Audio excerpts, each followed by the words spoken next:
keyakinan kita seberapa besar kepada Allah Subhanahu wa taala.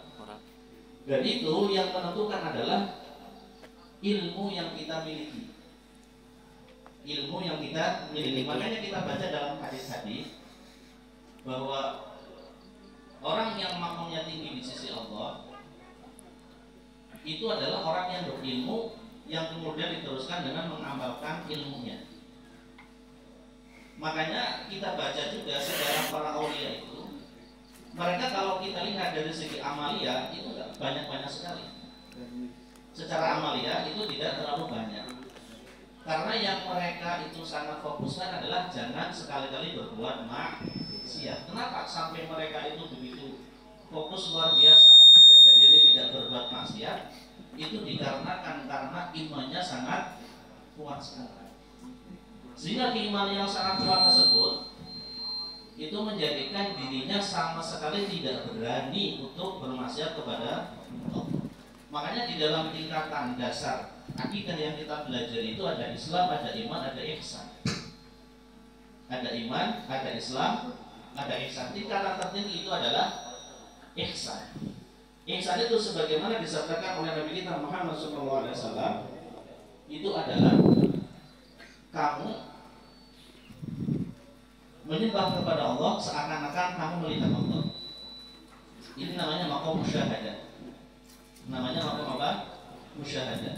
Kamu menyembah kepada Allah dan kamu di dalam hatinya meyakini betul bahwasanya kamu sedang menghadap Allah Subhanahu wa taala. Sama ketika kamu itu disuruh sama guru, sama ustaz, sama kiai, dan kiainya itu memperhatikan. Kiainya memperhatikan dan kamu tahu betul bahwa kiainya sedang kira-kira berani nggak menyalahi perintah guru? Kamu disuruh sama guru, sama kiai, disuruh melakukan ini misalkan, dan kamu tahu betul gurunya itu adalah di depan kamu, perhatikan, kira-kira berani nggak menyalahi perintah guru? Tidak berani. Ini namanya maqam musyahadah. Sehingga ketika kita itu melakukan perintah Allah, maka di hadapan kita adalah Allah Subhanahu wa taala. Memang berat ini maqamnya maqam tinggi.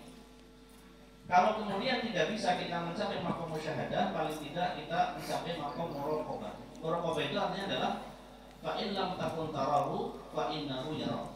Kalau kamu belum bisa menyaksikan Allah di depan mata kamu, di dalam hati kamu, paling tidak kamu punya keyakinan bahwasanya Allah melihat kamu. Nah, maka ini insya Allah kita bisa.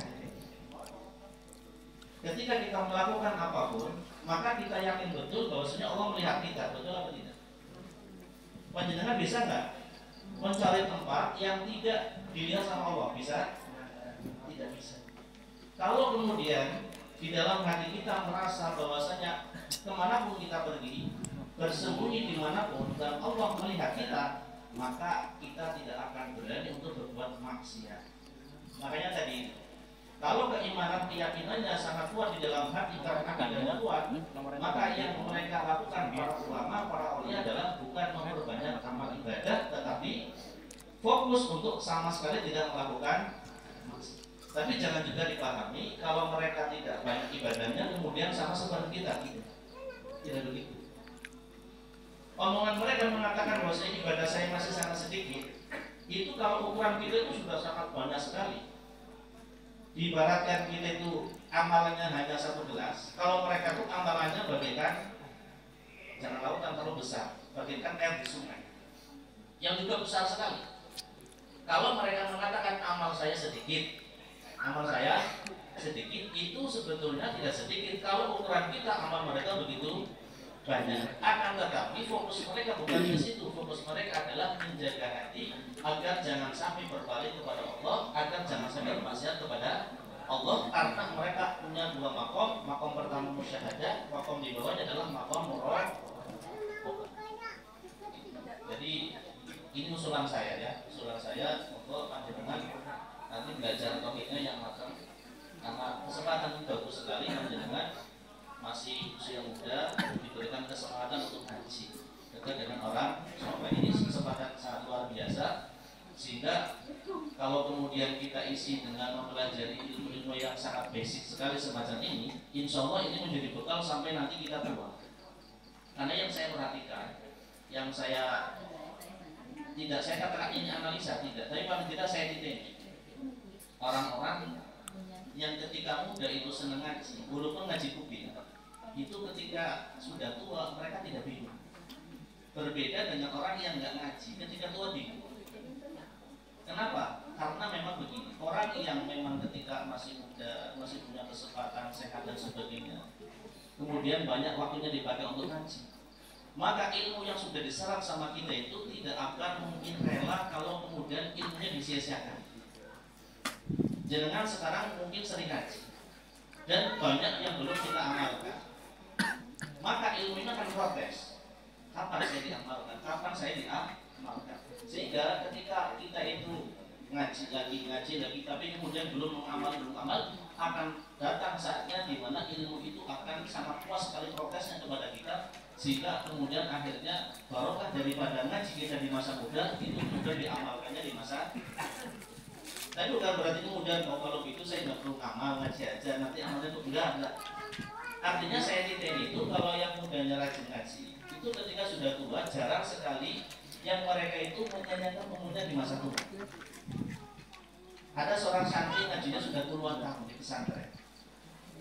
Kemudian setelah pulang mondok, dia tidak jadi ustaz, dia malah jadi tukang adu ayam. Juga dia tukang apa namanya? Kalau orang Banyumas itu ebek apa namanya ebek itu? Iya tapi bosnya namanya apa? Bosnya dukunnya. Dia jadi bos itu. Jadi dilakukan selama berpuluh tahun. Padahal ngaji di pondoknya itu sampai puluhan tahun. Pulang tidak pegang masjid, tidak pegang musola, tidak pegang majlis taklim, justru malah dia jadi bos ayam sama jadi bos efek. Tapi luar biasa. Di saat usia tuanya, usia 60 ke sana, diberikan oleh Allah hidayah, dan kemudian dibikin orang tadi itu punya rasa tidak suka, benci dengan selama ini yang dia kerjakan, dan di masa tuanya dia isi dengan menjadi marbot masjid. Dia menjadi marbot masjid. Ada seorang yang mengatakan ini tidak lain yang dilakukan adalah barokah dari ilmu yang pernah dia serap ketika masih. Oleh karena itu harapan kami semangat belajar, semangat mengaji, tapi jangan kemudian ditunda-tunda dalam beramal. Enggak, ini saya sedang berbicara bahwa saya perhatikan orang yang mudanya itu rajin ngaji di masa tua tidak bingung. Tapi sebaliknya, yang tidak rajin ngaji dan sampai tua tidak dapat hidayah, tuanya bingung. Kenapa bingung? Ketika waktu kosong nggak ngapa-ngapain, karena nggak ada ilmunya, mau ngapain coba? Kemudian mau curhat, mau ngobrol-ngobrol, udah ada teman. Coba 70 tahun nyari teman, cari di mana coba? Ada orang tua usia 70, kemudian pengen curhat, pengen ngobrol. Kira-kira mau cari di mana yang sesama 70 tahun? Susah apa tidak susah? Susah. Kemudian kumpul sama anak muda. Yang masalahnya adalah anak mudanya nggak mau dikumpulin sama orang 70 tahun. Jangan mau teman sama 70 tahun. Ya. Tapi kalau masa mudanya itu penuh dengan belajar, ilmunya banyak diserap sama dia pas masih muda, dia tidak bingung. Paling tidak waktu kosongnya dia pakai untuk membaca zikir, membaca sholat, pegang tasbih, sholat sunnah dikerjakan. Kalau sudah bisa baca Quran di masa tuanya dia rajin membaca Al-Quran sampai kapan? Kita masih kalah dengan orang-orang tua.